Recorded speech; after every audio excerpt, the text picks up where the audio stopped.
من لسان يفقهوا قولي اللهم صل وسلم وبارك على سيدنا محمد الجود الحميد والله وعافية الأقدام وشكرها والمجيب الصبي وضياءها وعلى آله وصحبه وقدره ومقداره العظيم أما بعد.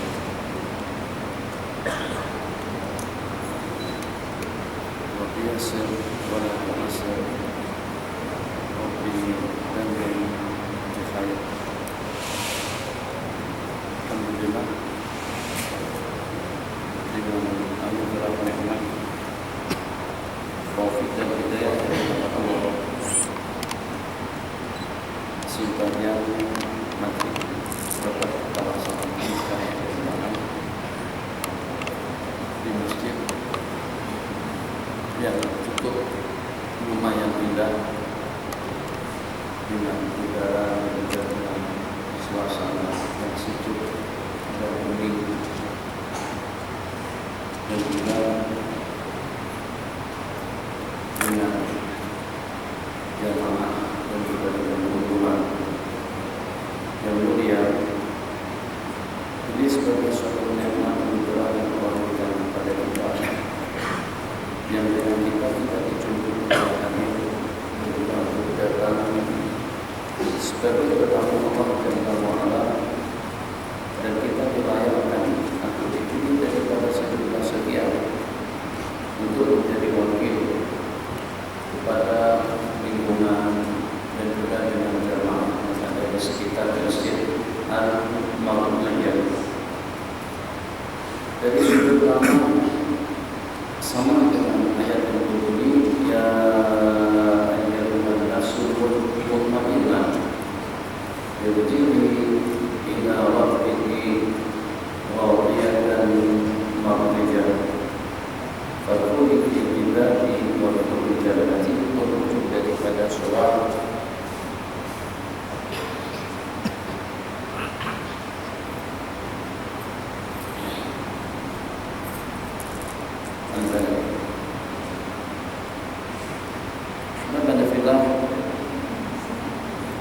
tajuk yang diberikan kepada saya, tajuk yang cukup penting untuk kita mengerti, untuk kita pahami.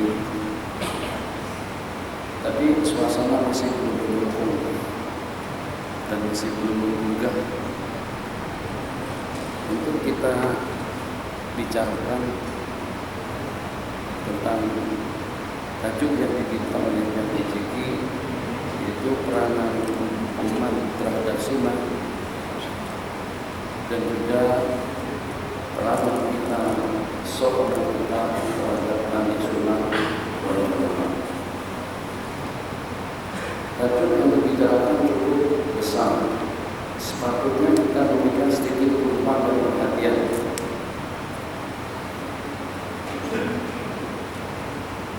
Kenapa?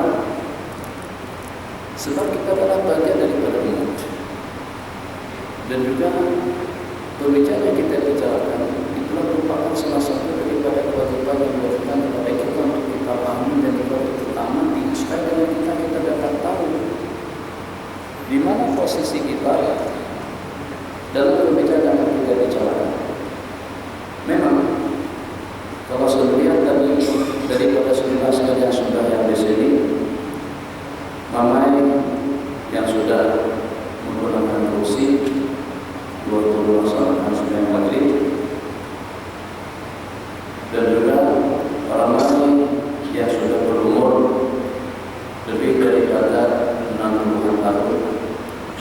Tapi yang kita merasa kecewa, apakah kira-kira setelah dengan usia yang segitu meningkat masih belum muncul juga dalam kehidupan kita untuk kita saling menghargai secara khususnya yang kepada dasar dengan kita berada di rumah Allah Jalla wa'ala. Malu kalau dengan izin menjemput orang di belakang untuk ke depan, terus dengan kita yang sudah berumur tidak memperkenalkan seruan hormat seperti itu. Itu yang saya katakan tajuknya besar, tapi suasana tidak menyombong. Kenapa? Sebab kalau memang yang kita targetkan itu satu perkara besar dan ini merupakan tanggung jawab kita bersama, cobalah sedikit dengan kita memberikan tumpuan dan juga perhatian terhadap pembicaraan yang akan kita kongsikan dan kita bicarakan bersama. Apalagi kalau pada saat yang kita dalam generasi yang pertama, peranan mereka terhadap sunnah Nabi itu seperti apa? Lapar, tidak ada masalah. Tak ada duit, tidak ada masalah. Terganggu dan tergugat, tidak problem. Tapi bagaimana sudah dengan sunnah-sunnah baginda Nabi ada dalam benak ingatan kita masing-masing. Dari pojok sana ke sini, kira-kira dalam berapa km jauhnya?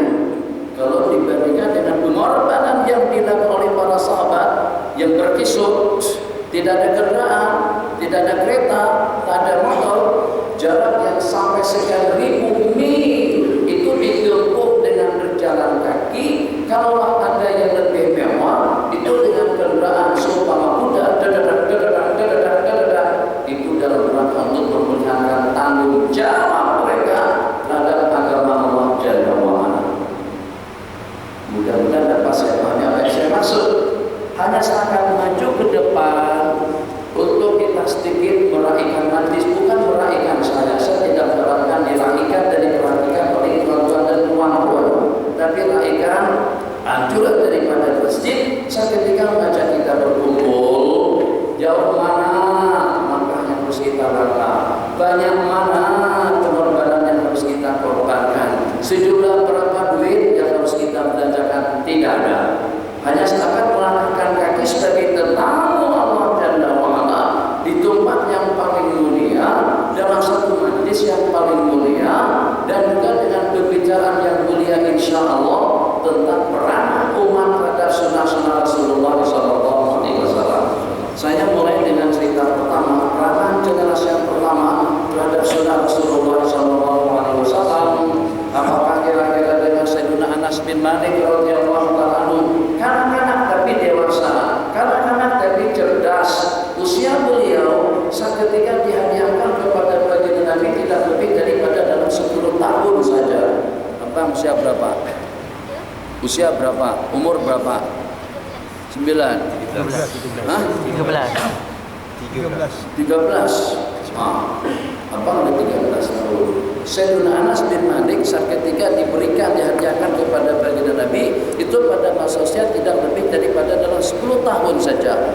Usia yang 10 tahun tadi itu mempunyai pengalaman dan juga mempunyai kegigihan dan semangat dalam dunia ilmu, dalam dunia agama, dalam dunia sunnah, dalam dunia ibadah. Mungkin tidak dimiliki oleh warga Malaysia, Indonesia, Nusantara semuanya.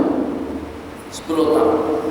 Masya Allah, tabarakallah, dalam berapa ribu buah hadis yang mengalir, yang terjadi dan juga yang tersadur melalui beliau.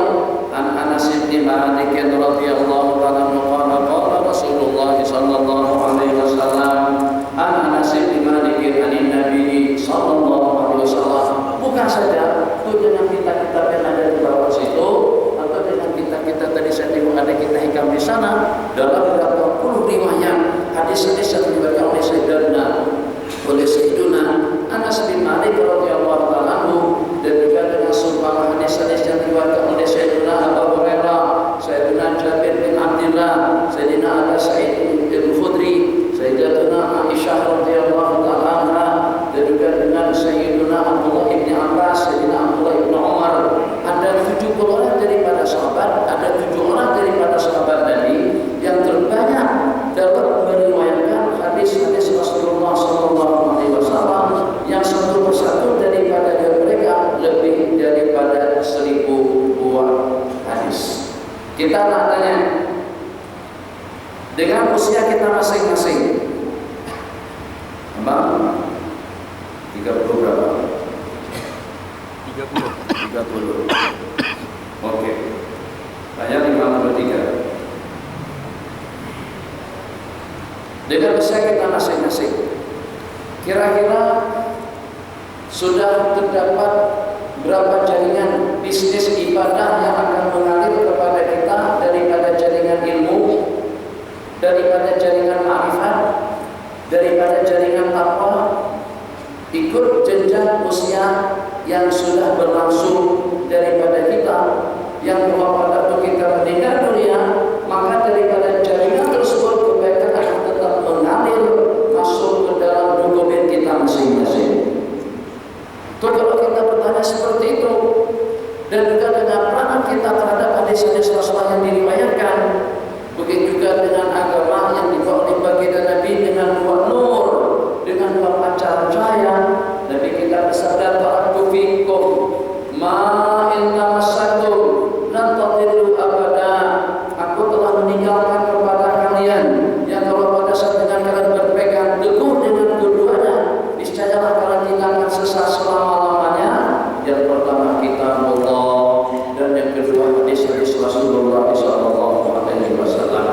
Bahkan kalau kita ingin membanding-bandingkan antara dua nur dan antara dua pancaran cahaya yang Nabi kita wariskan kepada umat, Nabi kita bersabda, "Utitul Qur'ana wa mithluhu ma'ahu." Allah telah menganugerahkan dan telah mewahyukan Al-Quran kepadaku, dan juga dengan yang seumpamanya, bahkan daripada sekian hitungan lebih daripada Al-Quran, wa mithluhu ma'ahu, maksudnya daripada sunnah-sunnah Rasulullah SAW. Seandainya generasi yang pertama seperti generasi yang ada di Nusantara, di negara kita, generasi yang pemalas, generasi yang santai, relax dengan segala urusan, santai dengan goyang kakinya, dengan kursinya, dengan tempat rekreasinya.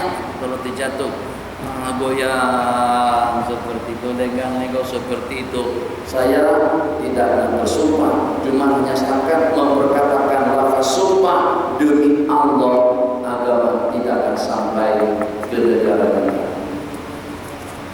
Tapi Sayyidina Abu Hurairah yang pertama sebagai orang yang terbanyak dalam meriwayatkan hadis-hadis Rasulullah SAW, dan juga sebagai sahabat Nabi kita yang paling lekat dan yang paling dekat dengan baginda Nabi, yang walaupun untuk urusan perut, makanan, minuman, pakaian, kehidupan rumah tangga, dan juga dengan keperluan-keperluannya tidak terpenuhi, tapi ternyata tanggung jawab beliau terhadap agama itu tidak ada tandingannya. Masya Allah, tabarakallah. Cerita yang paling menarik, cerita yang sering kita ceritakan, yang pada saat dengan Sayyidina Abu Hurairah terpampang, bahasa Indonesia, terpampang terbaring di tepi jalan, yang pada saat itu orang yang pertama yang lewat di hadapan beliau itu adalah Sayyidina Abu Bakar As-Siddiq radhiyallahu taala anhu, yang pada saat itu dengan Sayyidina Abu Hurairah tampil memaksakan diri untuk bangun, memaksakan diri untuk berdiri, dan seraya menanyakan rangkaian ayat yang telah diwahyukan Allah kepada baginda Nabi. Jadi kata Sayyidina Abu Bakar, ayat yang Allah tanyakan tadi itu macam ini bunyinya, A'udzubillahi minasyaitonirrajim, Bismillahirrahmanirrahim. Beliau bacakan ayatnya. Jadi kata Sayyidina Abu Hurairah, sebenarnya aku pun tahu ayat yang Anda bacakan tadi itu, tapi sebenarnya aku menanyakan ayat tersebut hanya ingin mengundang perhatianmu tentang keadaan diriku itu seperti apa, ingin mengundang perhatian agar dengan Sayyidina Abu Bakar dapat tahu bahwasanya Sayyidina Abu Hurairah dalam keadaan lapar sungguh, kita sebut dengan lapar gila barangkali kalau dengan bahasa kita. Terus gila. Lapar gila lah, atau lapar bahlul lah. Tapi ternyata tidak mendapatkan perhatian. Maka dengan benar terbalik kembali ke tempatnya sama. Tak lama kemudian datang si Umar, bangun kembali, Mar, ingat dengan ayat yang telah diwahyukan Allah kepada baginda Nabi. Kata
sampai ada yang menginjak-injak tengkukku ataupun juga leherku dan mengatakan aku sudah gila, aku sudah nyanyok, sampai tidak sedar diri berbaring di tepi-tepi jalan. Bukan nyanyok itu disebabkan karena lapar. Apakah kira-kira dengan lapar gila atau dengan lapar bandul yang semacam itu menghalang beliau untuk datang ke masjid, menghalang beliau untuk mengaji, menghalang beliau untuk menghafal hadis-hadis Rasulullah SAW, atau menghalang beliau daripada kebaikan? Tidak. Kita kalau dengar Abu Hurairah yang mempunyai jumlah bilangan riwayat lebih daripada 5.000 buah hadis, maka ambil saja salah satu daripada kitab yang ada di situ. Itu kalau hanya kitab hadis kita tengok, itu baru boleh termuat kira-kira dalam 1.000 hadis saja. Maknanya tidak tahu daripada 15 besar Al-Quran yang ada di situ, itu hanya kumpulan hadis-hadis yang diriwayatkan oleh Sayyiduna Abu Hurairah radhiyallahu taala anhu. Jaringan ibadah daripada wa ilmun yuntafa'u bihi, atau daripada ilmu pengetahuan yang bermanfaat, itu tidak akan terkumpul sebanyak itu, melainkan dengan pengorbanan yang tidak ada tandingannya. Sebelum kita teruskan dengan hadis, saya ingin berikan satu perumpamaan. Perumpamaan ini juga keluar daripada tajuk kena keadaan.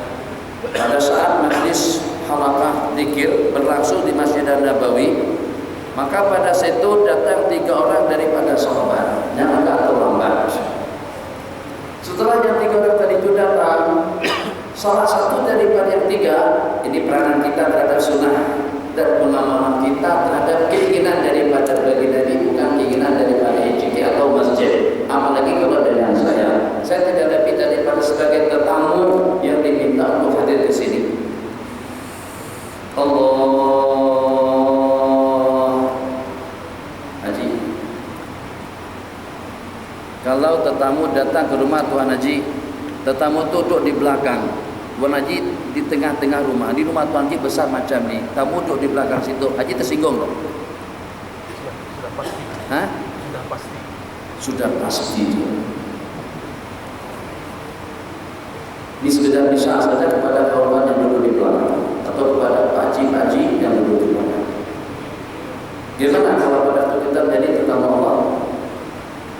Adakah kira-kira syarat yang lebih mulia daripada syarat yang pertama?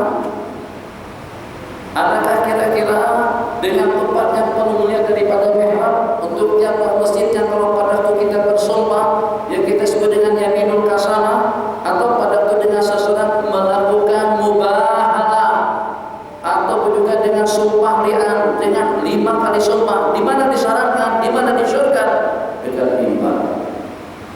Tapi kenapa dengan kita belum boleh untuk beramal seperti tak malam ini dengan saja sampai berada tetap duduk pada tempat masing-masing, tapi nanti pada malam-malam yang lain layakkan diri untuk menjadi tetamu Allah.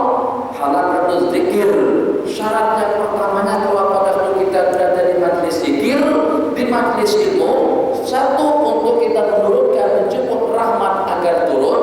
Siapa yang tidak memerlukan rahmat? Boleh angkat tangan. Boleh angkat tangan yang tak nakkan rahmat daripada Allah. Umur sudah 60, 70, kemungkinan dalam jangka 3, 4, 5, 6 tahun itu suatu hal yang barangkali perlu kita renungkan. Mungkin tak sampai 10 tahun ke depan kita dijemput oleh Allah Jalla wa'ala. Apa yang kita harapkan pada saat itu?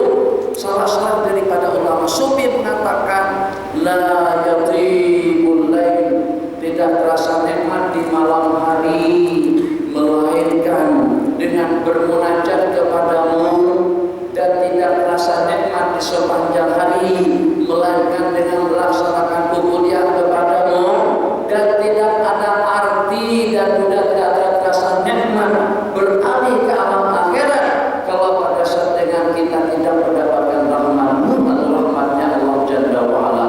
Itu adalah keinginan hasrat kita masing-masing. Jadi dengan kita datang ke masjid, bukan hanya sekedar untuk melaksanakan salat berjamaah, bukan cuma hanya sekedar untuk melaksanakan salah satu daripada perintah, tapi cuma ada dengan rahmat daripada Allah menyelubungi kita sepanjang kita berada di rumah Allah, yang disebutkan di dalam hadis. Syarat yang pertamanya majtama'a qaumun, tidak dia ada satu kumpulan kaum yang berhimpun. Syarat yang keduanya yatazakkaruna kitab Allah, bermuzakarah, berkongsi ilmu, pengalaman antara sesama mereka. Itu syaratnya kedua. Wa yatazakkaruna kitab Allah wa yatadarasunahu bima bainahum. Satu, berkumpul. Yang kedua, jamaah. Yang ketiga, di rumah Allah. Yang keempat, memutakarkan dan membicarakan isi kandungan kitab Allah, mengumpulkan dan juga dengan sunnah Rasulullah. Bukan hanya dengan ucapan pasti dan pasti, lebih pasti daripada yang pasti. Kita sekarang berada pada janji yang telah dijanjikan oleh baginda Nabi, tempatnya Baitul min buyutillah. Yang kita bicarakan ya tadarasuna kitab Allah. Yang kita lakukan sepatutnya kita berkerumun. Jadi boleh jadi pikir, renung. Mudah-mudahan pembicaraan yang tidak terarah ini dapat kita pahami. Boleh jadi jamaah masjid tidak mendapatkan curahan rahmat daripada Allah disebabkan karena keegoan, keangkuhan daripada kita yang bercerai-berai ingin mendapatkan keselesaan kenyamanannya masing-masing. Satu duduk pojok sana, satu duduk pojok situ. Apa problemnya kalau kita berkumpul agar sehati? Kalau hati kita sudah tidak menyatu, bagaimana dengan kita boleh bersatu? Jasa kita tidak akan terhimpun dan juga tidak akan terkumpul. Dengan hadis yang diriwayatkan, saat ketika keluar daripada sahabat Nabi, makan banyak, lebih dengan lauknya, lebih dengan nasinya, lebih dengan gulanya, lebih dengan masakannya, lebih dengan hidangannya, tapi tidak merasa kenyang dan nikmat. Apa kata baginda Nabi? Wah, itu tukang masaknya tidak becus, tidak betul, tak pandai buat makanan. Tidak. Nabi kita tak kata itu dengan rempah-rempahnya tidak lengkap. Tidak. Apa yang Nabi kita katakan? La'allakum tafarraqtum bi ta'amikum. Mungkin saja kalian bercerai-berai, berpisah-pisah pada waktu kalian makan. Istami'u. Kalau pada waktu makan saja kita boleh berkumpul, takkan di rumah Allah kita tidak boleh bersama. Mudah-mudahan ini untuk ke depan. Di Cikir Masjid, abang duduk yang cantik, duduk bersila yang bagus, jangan duduk melamun seperti itu. Itu yang saya katakan. Saya nak konsep sampaikan tentang tajuk sunnah. Bagaimana peranan daripada para sahabat Nabi generasi yang pertama terhadap sunnah Rasulullah SAW. Ada di antara daripada mereka yang hilang telinganya, ada di antara daripada mereka yang habis duitnya, ada di antara daripada mereka yang harus dipaksa meninggalkan keluarga dan kampung halamannya. Satu buah hadis saja yang dikejar. Perjalanan kita keluar daripada 1 bulan. Boleh bayangkan, bisa saja ke Mekah, serba lengkap, serba ada, serba cukup. Dengan kemudahan teknologi kita sekarang terbang dengan MS, tapi bukan dengan 370, dengan MS 777, tapi penerbangan yang lain. Dengan kemudahan teknologi dan juga dengan transportasi yang sekarang ini, maka dengan kita dapat menjimatkan belanja. 5.000 Rm kita sudah boleh sampai ke Madinah. 5.000 Rm kita sudah boleh melaksanakan umrah. Sementara perjalanan 1 bulan, bukan perjalanan 10 hari. 1 bulan dengan sekedupnya, dengan ontanya, dengan memarnya, dengan keledainya, dengan kudanya yang paling mewah, sudahnya berada di bawah terik matahari. Sebutkan keledai yang mana yang ada ekornya, kuda yang mana yang ada ekornya, tak ada ekor, panas. Yang ditumpuk bukan Indonesia, Malaysia, Brunei, Filipina dan Jogja, tidak. Yang ditumpuk itu adalah tanah yang gersang, tandus, yang disebut dengan gurun sahara. Daripada Madinah ke Mesir perjalanan 1 bulan hanya untuk memastikan satu daripada hadis Rasulullah. Penerbangan yang selatan ini kita tidak pernah buat. Kalau saya bersumpah, pernah tak pergi ke Jeddah untuk memastikan 1 buah riwayat hadis sebagai tanggung jawab kita sebagai umat Nabi Muhammad. Itu belum pernah kita lakukan. Saya tanya Haji Syarul, pernah gaji pergi ke Jeddahnya setakat untuk belajar mendengar satu buah hadis daripada seorang guru, atau dengan hadithul, baik itu dengan audiknya, atau dengan rush ropernya, atau dengan porsinya pada saat itu. Dengan kita pergi ke Kamboja, tapi ke Kamboja, katakan saja kita pergi ke Mekah, hanya untuk mendapatkan satu ijazah sanad hadis daripada salah satu guru di sana, atau juga ke Merokok, belum pernah kita lakukan. Mungkinlah dengan Ustaz Ahmad barangkali tentu pernahkah kira-kira, saya sebelum dijawab sudah boleh memberikan jawaban, itu belum pernah kita lakukan. Kita sampai ke Mekah, kenapa? Karena kita untuk melaksanakan umroh. Karena kita tidak tahu suasana Masjidil Haram dengan jam yang terbesar di dunia itu bagaimana bentuknya. Itu diantara daripada tempat-tempat tujuan yang kita tuju.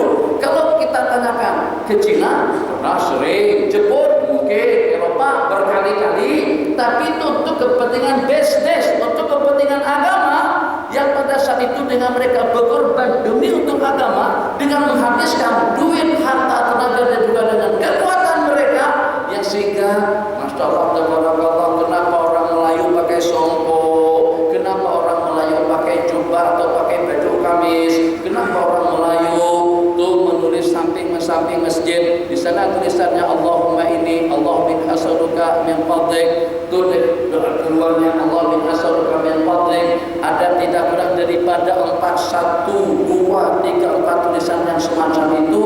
Kemudian juga dengan tulisan-tulisan yang di depannya, di sini itu dengan hiasan-hiasan, qad aflahal mu'minuna alladzina hum fi sholatihim khashi'un. Ini atas bimbingan daripada siapa? Atas arahan daripada siapa? Siapa yang mengingatkan kita agar dengan kita mengingatkan orang ramai jangan lupa baca doa keluar masjid. Siapa yang berikan hadis itu? Sahabat Nabi. Kalau sahabat Nabi kita semalas, kita minta maaf, saya katakan kita bukan pengaji, saya juga masuk sepeda haji tak tersinggung. Kalau sahabat Nabi kita semalas kita sekarang ini, tidak akan ada tulisan peringatan-peringatan yang semacam itu.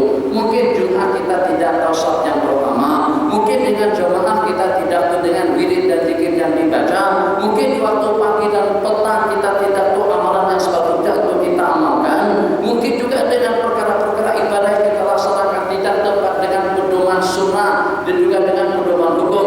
Kalau seandainya dengan mereka tidak memainkan peranan mereka dalam hidup untuk menjaga, mengamankan dan memastikan agar dengan hadis-hadis Rasulullah SAW itu akan dapat diadopsi dan juga akan dapat diriwayatkan dan diamalkan oleh generasi umat yang akan datang. 3 orang tadi itu datang. Daripada yang 3 orang tadi itu, salah satu daripada yang 3 masuk menyusul. Tengok situ kosong, masuk ke situ, atau tengok sana ada celah-celah, dia pun masuk ke situ. Kemudian yang kedua, segan dan malu sehingga dia tidak beranjak daripada tempatnya, duduk di belakang.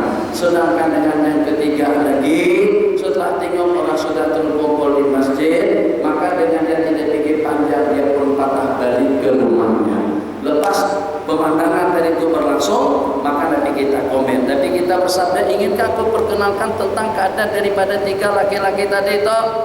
Yang satu yang menyusul, dia memohon perlindungan, rahmat dan maghfirah daripada Allah. Allah pun memberikan rahmat dan maghfirah kepadanya.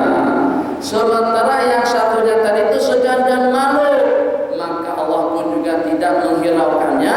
Sementara dengan yang keluar tadi itu, beliau katakan Allah pun juga tidak memperdulikannya. Jadi kita orang Melayu, seusia kita, janggut kita sudah pote, tidak mau kalau sampai kita diantara daripada yang ditolak oleh Allah.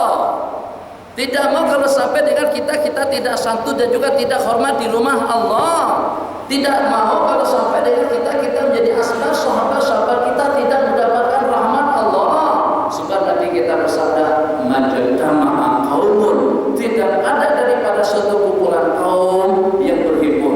Perumpamaan yang disebut di tisu, tidak akan jatuh tisu atau dengan daun, maaf, tidak akan jatuh kecuali ke kepala salah seorang